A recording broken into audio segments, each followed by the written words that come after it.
બધા જોતા જશો કે મારી ખેતરના બાજુમાં કેટલું બધું પાણી છે। તો આ પાણી આજે આપણે ખેતરના અંદર મૂકવાનું છે। તો સૌથી પહેલાં આપણે પાણીના અંદર અહીંયા ફૂટવાલ લગાવી દીધો હતો અને ફૂટવાલ લગાવ્યા પછી આપણે મશીનમાં પાણી ભરવાનું છે અને મશીનમાંથી પાણી ભરી અને પાઇપો પણ લાંબી કરી દીધી હતી।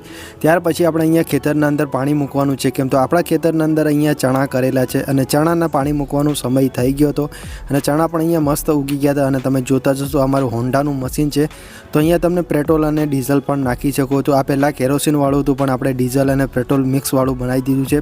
તો લીલું ઢાંકણ હતું તો અહીંયા પેટ્રોલ નખાય છે અને પેલી બાજુના અંદર પેટ્રોલ અને ડીઝલ મિક્સ નખાય છે।